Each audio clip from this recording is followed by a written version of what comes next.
अस्सलामुअलैकुम दोस्तों, हमारे YouTube channel the light computer पर आपका खैर मकदम है। नाजरीन, आज का ट्यूटोरियल है फोटोशॉप से रिलेटेड। इस वीडियो में हम सीखेंगे कि पासपोर्ट साइज की फोटो कैसे तैयार करते हैं और साथ ही ये भी जानेंगे कि फोटो को बिल्कुल आसानी से मिनटों में साफ कैसे करते हैं। मजीद फोटो में मल्टी कलर बैकग्राउंड बदलना और फोटो में आउटलाइन डालना वगैरह। और हाँ, माउस के साथ साथ कीबोर्ड के बारे में भी शॉर्टकट कीज बताएंगे। तो बढ़ते हैं दोस्तों सबक की तरफ। इससे पहले आपसे दरखास्त है कि प्लीज चैनल को सब्सक्राइब कर लें और साथ ही बेल आइकन पर भी क्लिक कर दें। तो सबसे पहले हम क्या करते हैं कि अभी यहाँ स्क्रीन को हम साफ कर देते हैं। तो ये फोटोशॉप की बिल्कुल शुरुआत के वीडियो, लेकिन इसी वीडियो के ज़रिए आप पासपोर्ट साइज़ के फ़ोटो बनाना सीख जाएंगे। इस तरीके के फ़ोटो कैसे बनाए जाते हैं, ठीक है। तो इसके लिए पहले मैं स्क्रीन को बिल्कुल क्लियर कर लेता हूँ। यहाँ से देखिए स्क्रीन को हमने साफ़ कर लिया। अब कोई भी फ़ोटो हम लेके आते हैं यहाँ पे, मिसाल के तौर पे हमने ये फ़ोटो लिया है या वाइट स्क्रीन के साथ, ये वाइट बैकग्राउंड के साथ। बहुत मरतबा ऐसा होता है कि हम मोबाइल से ऐसे फ़ोटो ही उतारें कि बैकग्राउंड एक कलर का हो, तो उसमें काम करना ज़्यादा इजी है। तो इस तरीके से काम करें। अब इसमें सबसे पहला वाला कमांड क्या है कि अगर फ़ोटो के बैकग्राउंड वगैरह नहीं बदलने हैं, आपको जो के त्यों रखना है, तो इसके लिए आप प्रेस करेंगे कंट्रोल ए।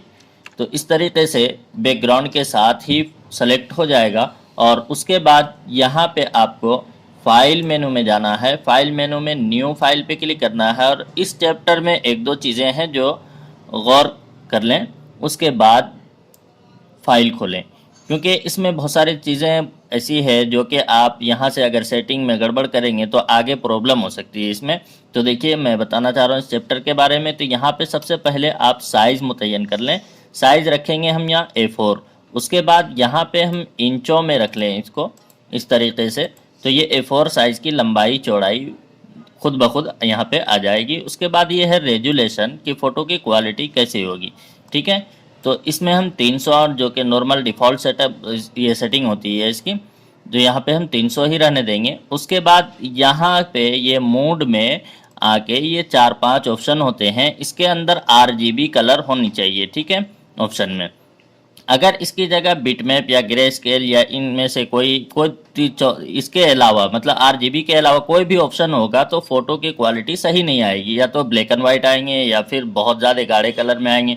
तो इसके लिए हम यहाँ पे RGB कलर रखेंगे, ठीक है। उसके बाद यहाँ पे बैकग्राउंड में कोई कलर अगर चाहते हैं आप अपनी तरफ से रखने के लिए, तो यहाँ नॉर्मल ही है वाइट, जो कि आमतौर पे होता है। और अगर कोई कलर मुतय्यन करना चाहते हैं तो यहाँ बैकग्राउंड में जाएं और कोई भी कलर मुतय्यन कर लें। आप जो भी कलर यहाँ मुतय्यन करेंगे वही कलर आपके पेज में रहेगा। उसके बाद यहाँ पे ट्रांसपेरेंसी ये वाला ऑप्शन होता है कि ट्रांसपेरेंट वाला, कि इसमें बैकग्राउंड आपका रहेगा ही नहीं, बिल्कुल बैकग्राउंड क्लियर रहेगा EPS की तरह। उसके बाद हम वाइट बैकग्राउंड के साथ ही हम फाइल को ओपन करते हैं। ओपन करने के बाद अब इसको हम साइड में रख लेंगे इस तरीके से ड्रैग करके। और हमने इस पे कंट्रोल ए के ज़रिए, ठीक है, कंट्रोल ए के ज़रिए हमने सेलेक्ट कर रखा है, जिसकी वजह से ये चारों तरफ इस तरह के नोट से चल रहे हैं। अब हमें इस टूल का इस्तेमाल करना है, मूव टूल का, ठीक है। मूव टूल पे क्लिक करेंगे और इस फोटो को इस तरीके से ड्रैग करके हम इधर ले आएंगे, ठीक है। अब A4 सफ़े में ये इस तरीके से कोने से पकड़ें और इस तरह छोटा कर लें। और A4 सफ़े में ये एक लाइन में 6 फोटो आनी चाहिए, ठीक है। तो हम यहाँ से इस तरीके से अपने अंदाज से 6 फोटो को इसको डिवाइस कर लेंगे 6 फोटो की जगह पे। तो इस तरह हम छोटा बड़ा करते जाएंगे। उसके बाद इसके ऊपर डबल क्लिक कर लेंगे, ठीक है। अब अगर इसमें आउटलाइन वगैरह डालनी है आपको, तो इसके लिए आप जाएं एडिट मेनू में और यहाँ से क्लिक करें स्ट्रोक पे, ठीक है। स्ट्रोक पे क्लिक करने के बाद ये ऑप्शन आ जाएगा। तो आउटलाइन में आप कलर का इंतखाब करना चाहते हैं तो यहाँ पे क्लिक करिए और कलर जो भी करना चाहते हैं आप, यहाँ से हमने रेड कलर ले लिया। उसके बाद ओके कर लेंगे और यहाँ से हम मोटाई दे देंगे, आउटलाइन की मोटाई, बॉर्डर की मोटाई कितनी रखनी है हमें। और उसके बाद ओके कर देंगे तो ये देखिए कि फ़ोटो के अंदर ये आउटलाइन आ गया। अब इसको बार बार हमें रिपीट करनी है, तो इसके लिए हम ये शिफ्ट और आल्ट बटन एक साथ प्रेस करके रखेंगे और माउस से इस तरह लेफ्ट माउस का बटन प्रेस करें और उठा उठा के फ़ोटो को इस तरह तरतीब से रखते चले जाएं, ठीक है। उसके बाद जैसे ही रख लेंगे, अब तमाम फ़ोटो को एक साथ सेलेक्ट करनी है तो उसके लिए भी शॉर्टकट की आता है कंट्रोल E, ठीक है। अब इस तरह कंट्रोल के साथ ई बटन प्रेस करेंगे तो ये देखिए कि एक दूसरे सेलेक्ट होता जा रहा है इस तरह तरतीब से। ठीक है, अब सबको पकड़ के हमने इस तरीके से थोड़ा सा जो कि गुंजाइश है अभी सफ़े में बड़ा करने के लिए तो हमने बड़ा कर लिया। उसके बाद वापस फिर शिफ्ट और आल्ट के साथ इसे नीचे इस तरीके से ड्रैग करते चले जाएं।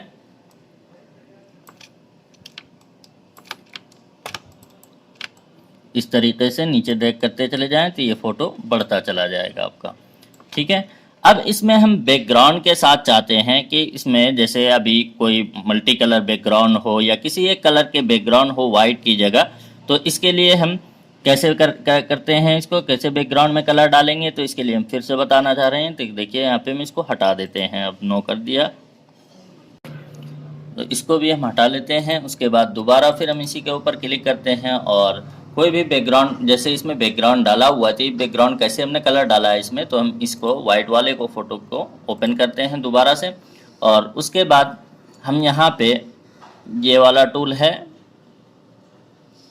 Magic wand tool, magic wand tool पे क्लिक करेंगे। उसके बाद यहाँ पे जब मैजिक वैन टूल का इस्तेमाल करें तो यहाँ जैसे क्लिक करेंगे उसके बाद यहाँ रिबन बार में देखें यहाँ पे इस जगह पे, ठीक है, टॉलरेंस कितने हैं इसकी, तो यहाँ से आप इसको कम ज़्यादा भी कर सकते हैं। तो हमने यहाँ पे 35 कर रखा है। उसके बाद यहाँ पे क्लिक कर देंगे। अगर एक कलर का बैकग्राउंड होगा तब ये सफाई होगी, और मल्टी कलर होंगे तो फिर इसके लिए दूसरा कमांड है, दूसरा ऑप्शन है। तो हमने इस पर क्लिक कर दिया तो ये देखिए कि ये बाहर का हिस्सा सब सेलेक्ट हो गया। अब जो भी कलर हमें बैकग्राउंड में डालना है वो कलर आप यहाँ से बनाएं इस तरीके से, इस पर क्लिक करके, और यहाँ पे बना लिया हमने ये कलर। अब इस कलर को हम यहाँ पे फिल करना चाहते हैं तो इसके लिए हम यहाँ पे डिलीट का बटन दबाएंगे तो जो भी कलर होगा, मिसाल के तौर पे ये वाला कलर चाह रहे तो हमने यहाँ पे क्लिक किया, देखिए डिलीट का बटन जैसे ही दबाए तो हमारे सामने इस तरह के आ चुके हैं ये। अब हमें इसी फ़ोटो को इसी तरह वापस हमें पासपोर्ट साइज़ में लेना है तो उसके लिए हम एक मरतबा यहाँ रेक्टेंगल पे क्लिक कर लेंगे और यहाँ पे क्लिक करने के बाद अब कंट्रोल ए वापस हम प्रेस करेंगे इस तरीके से, कंट्रोल ए, और फिर नई फाइल खोलेंगे। नई फाइल खोलने के बाद यहाँ से ओके कर लेंगे तो ये देखिए कि A4 सफ़ा खुल गया हमारा। अब यहाँ पे वापस हम मूव टूल का इस्तेमाल करेंगे। इस मूव टूल पे क्लिक किया और इसको ड्रैग करके इधर ले आए। ठीक है, अब अगर इसमें बैकग्राउंड जैसे हमने अभी बॉर्डर लगाया, अगर बॉर्डर आपको भी लगाना है तो वापस सेम उसी तरह प्रोसेस होगा। तो इसी तरीके से हम इसको भी एक लाइन में 6 लेनी है हमें, और अगर कम लेना चाहते हैं, ज़्यादा छोटी करना चाहते हैं ये फ़ोटो को तो और ज़्यादा छोटी कर सकते हैं। अपनी तस्वीर को छोटी करने के बाद भी आप तरतीब दे सकते हैं। तो हमने यहाँ से इतने साइज़ ले लिए। लेने के बाद अब इस पर डबल क्लिक कर दें जब तक ये चारों तरफ ये सफाई से नोट्स ना आए, उसके बाद जब तक ये दूसरा काम आगे का काम करेगा नहीं, वर्क नहीं करेगा ठीक से।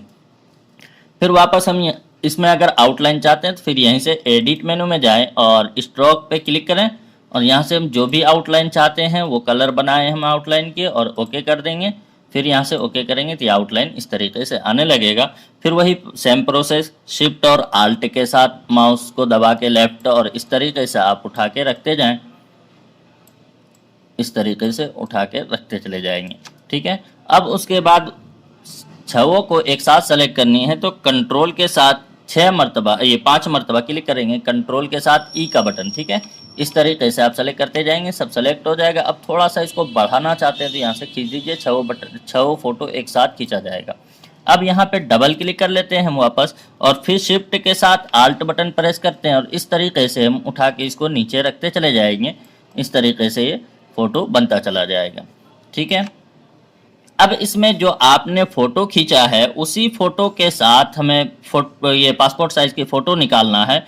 तो उसके लिए सेम प्रोसेस है, तो फिर मैं बताता हूँ। इसको आप क्लोज कर देता हूँ, दूसरा फिर खोलता हूँ फ़ोटो, इसी फ़ोटो को, और इसमें हम दिखाते जैसे कि मिसाल के तौर पे ये मल्टी कलर में बने हुए हैं पहले से ही। तो ऐसे फ़ोटो को जो कि हमने मल्टी कलर में खींच रखा है सेम टू सेम हमें बनाना है फ़ोटो। तो इसके लिए हम ओपन करेंगे और कंट्रोल ए प्रेस करेंगे। बहुत ही इजी है, कंट्रोल ए प्रेस करें, यहाँ से न्यू फाइल खोल लें और इन चीज़ों को मैंने जो शुरू में बताया कि इनको गौर से देख लें अच्छी तरह कि सेटिंग सही है कि नहीं, उसके बाद ओके करें। ओके करने के बाद अब इस फ़ोटो को उठा के इस तरीके से लेते आएँ इधर और कोने से, यहाँ से कोने से पकड़ें, माउस का लेफ्ट दबा इस तरीके से छोटा कर लें आप। छोटा करने के बाद अब सेम इसको रखते चले जाएँ। बहुत ही आसानी से आप इस तरीके से काम कर सकते हैं बहुत जल्दी से। ठीक है, तो इस तरीके से शिफ्ट और आल्ट के साथ फिर प्रेस करते जाएंगे, आगे हम बनाते चले जाएंगे। इसमें हमने बॉर्डर नहीं डाला है, देखिए बॉर्डर डालना हो तो इसी तरह जिस तरह अभी पीछे हमने बताया इसी तरीके से।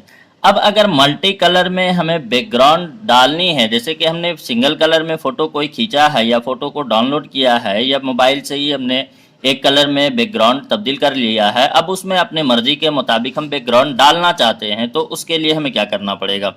तो देखिए फिर मैं इसको कैंसिल कर देता हूँ और दोबारा से हम फ़ोटो को ओपन करते हैं। इस तरीके से ओपन करने के बाद अब हम जैसे मिसाल के तौर पे बैकग्राउंड वाइट के साथ उठा रखा है या बैकग्राउंड कलर के साथ उठा रखा हो, और हमें इस तरह का ये वाला बैकग्राउंड या ये वाला बैकग्राउंड कोई हम अपने फ़ोटो के अंदर चाहते हैं, तो उसके लिए मैं ये बैकग्राउंड फ़ोटो के पीछे लगा के दिखाता हूँ। तो जैसे मिसाल के तौर पे हमने ये वाले फ़ोटो ओपन कर लिया। ओपन करने के बाद अब इसके हम बैकग्राउंड को यहाँ से मैजिक इरेजर टूल, बहुत बड़ा कमांड है ये इसका, अगर सिंगल कलर का बैकग्राउंड वाले फ़ोटो अगर आमतौर पे उठाए हुए होंगे या बहुत से डिज़ाइनर को आप देखते भी होंगे कि जब वो फ़ोटो के ऊपर काम करते हैं तो बैकग्राउंड सिंगल वाला उठाते हैं, और ये फ़ोन आसानी से गूगल पे नेट पे मिल भी जाता है ये, तो आप वहाँ से डाउनलोड कर सकते हैं इस कमांड का। करने के बाद आप इस पर क्लिक करेंगे और यहाँ पे उससे पहले फिर यहाँ पे देखिए टॉलरेंस में यहाँ पे आप नंबर को कम ज़्यादा कर सकते हैं। ठीक है, तो हम यहाँ पे इसको कम कर देते हैं, जैसे मिसाल के तौर पे हमने 15 कर दिया यहाँ, उसके बाद इंटर कर लेंगे। उसके बाद यहाँ पे क्लिक कर लेना है हमें बैकग्राउंड पे।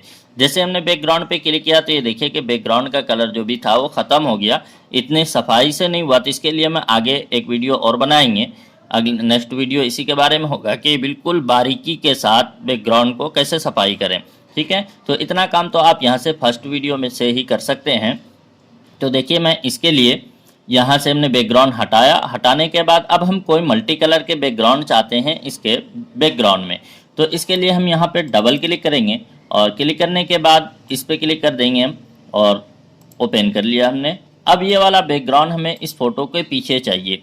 ठीक है, तो इसके लिए हम क्या करेंगे कि इसको भी कंट्रोल ए के ज़रिए सेलेक्ट कर लेंगे और मूव टूल के ज़रिए इसको खींच के इस तरीके से हम इसके पीछे ला के छोड़ देंगे। तो अभी देखिए कि ये इसके ऊपर आ रहा है फ़ोटो। ठीक है, तो आप इसको पीछे करने के लिए विंडोज़ में जाएं, बल्कि फ़ोटोशॉप में, जो फ़ोटोशॉप ये एडोब फोटोशॉप ये 7 वर्जन का होता है, इसमें जितने भी आप यूज़ करते हुए देखते होंगे तो यहाँ पे ये लायर का ऑप्शन ये सामने ही रखते हैं। ठीक है, तो अगर यह आपके सिस्टम में नहीं आ रहा या गायब हो गया तो यहाँ से आप ला सकते हैं, विंडो में जाएं और लायर पर राइट का निशान लगा दें तो खुद ब खुद आ जाएगा। अब हमें इस बैकग्राउंड को इस फोटो के पीछे करना है, तो बैकग्राउंड को हम यहाँ से लेफ्ट माउस दबा के रखेंगे और इसको नीचे ला के छोड़ देंगे। ठीक है, तो इस तरीके से बैकग्राउंड पीछे चला जाएगा। उसके बाद आपको यहाँ से खींच देना है इस तरीके से, तो देखिए ये बैकग्राउंड इसके पीछे सेट हो गया। ठीक है, अब यहाँ पे हम डबल क्लिक कर लेंगे। डबल क्लिक करने के बाद अब वापस हम फाइल पे जाएंगे और इसी तरीके से अगर सेव करना चाहते हैं या पासपोर्ट साइज का फ़ोटो बनाना चाहते हैं तो वापस हमें इसको सेव करना होगा हमें पहले। तो इसके लिए हम यहाँ से सेव एज पे जाएंगे, फाइल में सेव एज, इस पर कंट्रोल शिफ्ट कंट्रोल के साथ एस बटन है इसका शॉर्ट की, इस पर क्लिक करेंगे और यहाँ से हम कोई भी नाम देंगे। उसके बाद ये नीचे वाले में फॉर्मेट में जाके यहाँ से फ़ोटो पे क्लिक कर लीजिए। ठीक है, फ़ोटो पे क्लिक करने के बाद अब यहाँ पे कोई भी नाम दे के फाइल को और यहाँ से हम सेव कर देते हैं इस फाइल को। ठीक है, इस तरीके से मैसेज आया, हमने ओके कर दिया, यहाँ पे कुछ नहीं करना होता है। और उसके बाद फिर डबल क्लिक किए हमने और इस फोटो को हमने ओपन कर लिया। ठीक है, ओपन करने के बाद अब हम इस बैकग्राउंड को हटा देते हैं क्योंकि इसका काम हो गया हमारा। इस फोटो को हटा दिया हमने। अब यहाँ से फाइल पे गए, न्यू फाइल पे क्लिक किया हमने, फिर इसी तरीके से A4 का साइज खोल लिया हमने और यहाँ पे कंट्रोल ए करेंगे और उसके बाद इसको ड्रैग करके इधर ले आएंगे। लाने के बाद इस तरीके से हमने यहाँ पे लिया है। लाने के बाद हमने सेट कर लिया। अब इसमें आउटलाइन वगैरह डालना चाहते हैं, इस तरीके से कोने से छोटा करें अपने हिसाब से, इस तरह भी ना हो कि फ़ोटो देखने में भद्दा लगने लगे। तो अब यहाँ पे हम आउटलाइन डालना चाहते हैं, फिर एडिट में जाएंगे, स्टॉक पे जाएंगे और यहाँ से हमने आउटलाइन ग्रीन कलर का ले लेते हैं, ओके कर देते हैं। ठीक है, अब इसी तरीके से कंट्रोल और शिफ्ट आल्ट और शिफ्ट एक साथ प्रेस करके इस तरीके से आप फोटो को आगे बढ़ाते जाएं। ठीक है, तो इस तरीके से कॉपी होती चली जाएगी। अब हम चाह रहे हैं कि इन फोटो को थोड़ा सा साफ करना, तो पहले हम इसको छवों को एक साथ सेलेक्ट कर लेते हैं, कंट्रोल ई बटन प्रेस करके इस तरीके से। अब यहाँ पे हम कंट्रोल एम बटन प्रेस करेंगे तो ये इस तरह का चैप्टर आएगा, देखिए। और फोटो में भी देखिए और यहाँ भी देखें, दोनों जगह एक साथ देखें आप। ये देखें कि जैसे हम इसको ऊपर नीचे लेके जा रहे हैं तो फोटो के ऊपर अक्स पड़ रहा है आपको, ये दिख भी रहे होंगे आपको। तो इस तरीके से जितनी सफाई करना चाहते हैं बिल्कुल आसानी से यहाँ से आप साफ कर सकते हैं, ठीक है। तो इस तरीके से हमने ओके कर दिया। अब वापस हम साफ करने के बाद अब जितने भी हम फोटो लेंगे सब इसी तरीके से सफाई के साथ ही नीचे आते चले जाएंगे। अब हम जिस तरीके का फोटो हमने खींचा है सेम हूबहू वही फोटो चाहिए हमें, और उसमें भी कुछ जायद हिस्सा खींच गया है कैमरे में मिस्टेक की वजह से या किसी वजह से, तो उसके लिए हम यहाँ पे फोटो को ओके कर लेते हैं जैसे। और यहाँ पे सबसे ऊपर वाला रेक्टेंगल टूल पे क्लिक करेंगे और यहाँ से हम ये वाले कमांड को यहाँ से इस्तेमाल करना है, लेफ्ट माउस इस तरह। तो उसमें कुछ जायद फोटो खींचा गया है, तो उसके लिए हम यहाँ पे इस रेक्टेंगल टूल पे क्लिक किए और यहाँ से इस तरीके से इतना हिस्सा काटिए जितना आपको चाहिए। उसके बाद मूव टूल पे क्लिक करें और इसको इस तरह उठा के इधर ले आएंगे और यहाँ से हम छोटा कर लेंगे इस तरीके से। तो इसी तरह के कंप्यूटर से रिलेटेड वीडियोस देखने के लिए चैनल को सब्सक्राइब कर दें और बेल आइकन पर भी क्लिक कर लें, ताकि जब भी मैं आपके लिए नई वीडियो लेकर आऊं तो उसका नोटिफिकेशन सबसे पहले आपको मिल सके। और हाँ, अगर वीडियो अच्छी लगी होगी तो प्लीज अपने दोस्तों में भी जरूर शेयर करें। तो फिर मिलते हैं दोस्तों नेक्स्ट वीडियो के साथ, तब तक के लिए खुदा हाफिज़।